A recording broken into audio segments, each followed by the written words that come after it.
علی اکبر کی ایک خصوصیت یہ ہے کہ حسین نے صبح عاشور علی اکبر سے اذان کہلوائی. جملہ کو نہ جانے کیسا دن تھا عاشور کا دن. آپ ذرا سب کرو تو میں جملہ پہنچاؤں وہاں تک. نہ جانے کیسا دن تھا عاشور کا دن. اکبر کی اذان سے شروع ہوا، حسین کے سجدے پہ ختم ہوا.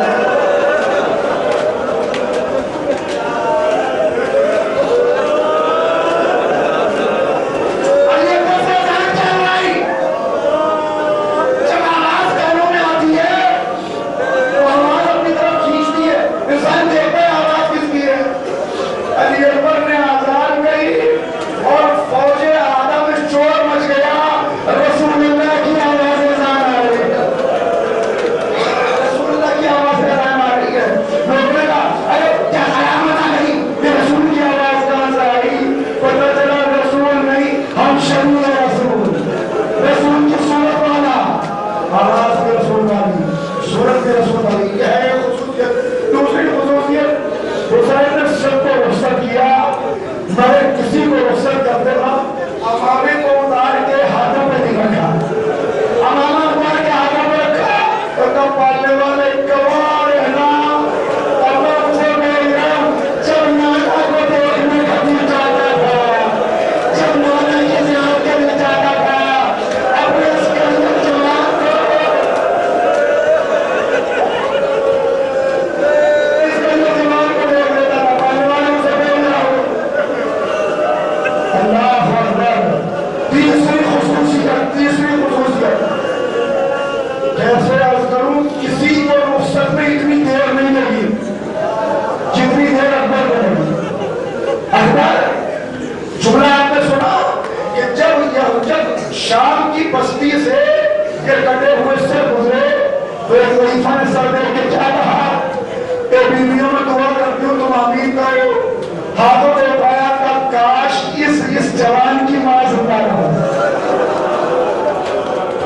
لالا نے آواز نہیں کہ مجھے یہ بددعا کیوں دے رہی ہے، یہ بددعا مجھے کیوں دے رہی ہے. کاش جس کا کٹا ہوا سر میں نہیں دیکھ سکتی اس کا کبھی ہو جانا.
میں سوار ہوا کرتے تھے، گھوڑے سے پیچھے ہوتے بابا آپ نے تو اسے کہہ دیا، اور حسین نے کہا کاش تو صاحب ہونا، اور اس کے بعد اکبر جاؤ مگر وعدہ کرو جب تک سامنا رہے گا مڑ مڑ کے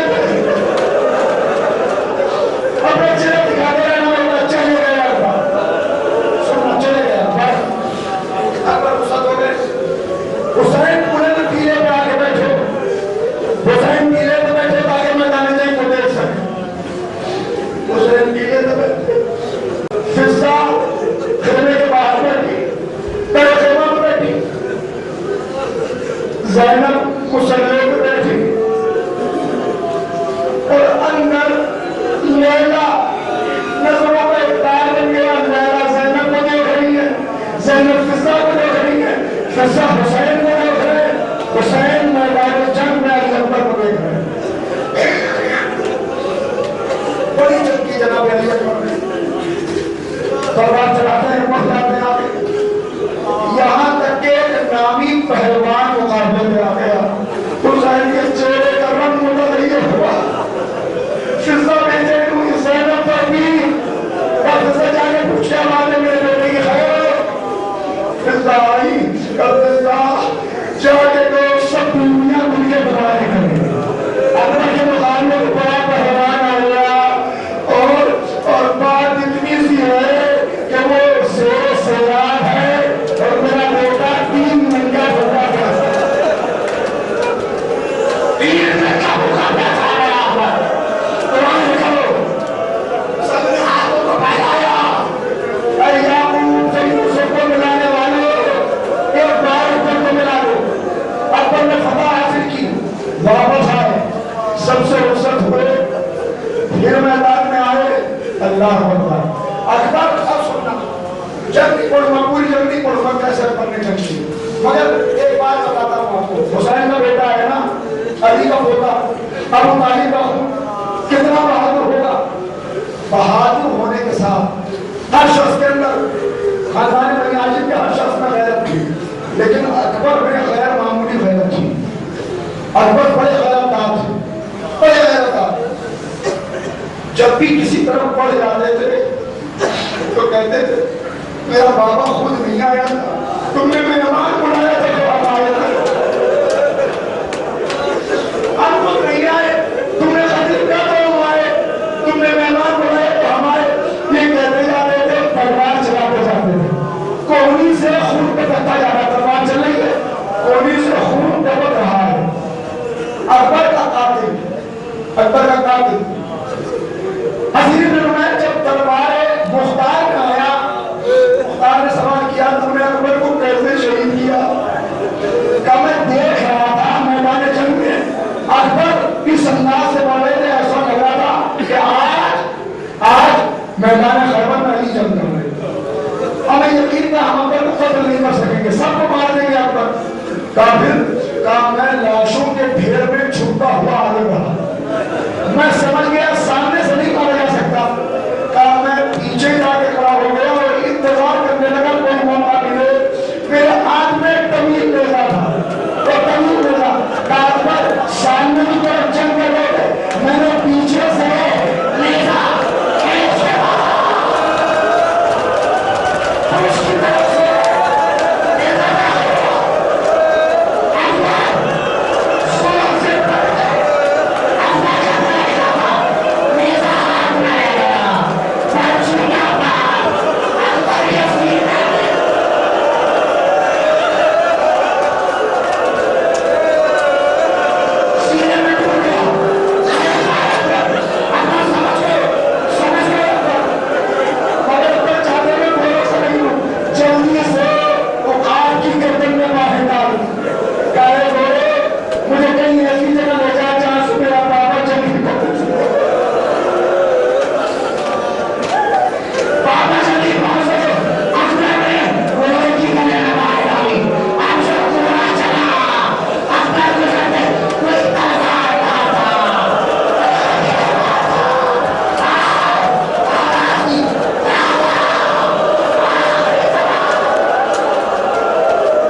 کبھی محسوس ہوا، مقاتل لکھتے حسین کو محسوس ہوا کوئی دامن پکڑ کے کھینچ رہا ہے، کوئی دامن پکڑ کے کھینچ رہا ہے۔ اب جو چہرہ اٹھایا علی اکبر کی سواری کا گھوڑا اٹھا، اپنے دانتوں میں دامن پکڑ کے آ رہا تھا، آخاش ہے میں بتاؤں اکبر کہاں ہے۔ حسین چلے اکبر کے پاس پہنچے، اکبر ایک پیر سمیٹتے ایک پیر پھیلانے، آہستہ آہستہ اکبر ہڈیاں بدل رہے تھے۔ حسین قریب پہنچے، اکبر کے سر زانوں پہ رکھا، زانوں پہ رکھا۔ تاریخ شہادت اکبر کا سب سے بڑا جملہ پڑھا، تاریخ شہادت اکبر کا سب سے بڑا جملہ حمایت ابن مسلم کہتا ہے کہ میں نے جو اگلی منظر دیکھا، کیا دیکھا کہ حسین نے اکبر کا سر اپنے زانوں پہ رکھا، حسین جھکے، اکبر کی پیشانی کو بوسہ لیا۔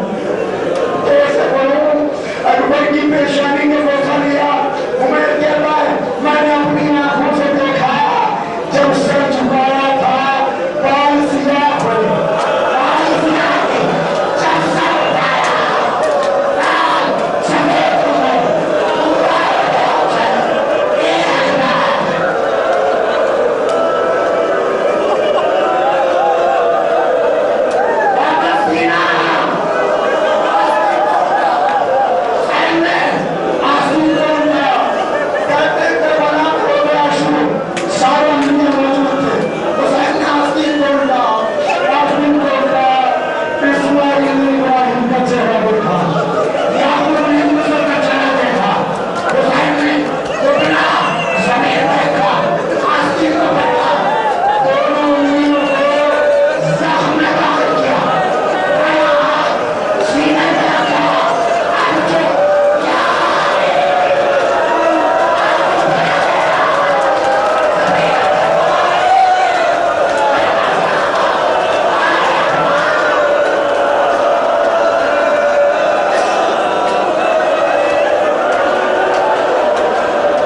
اپنے ہاتھ میں نہیں کرتے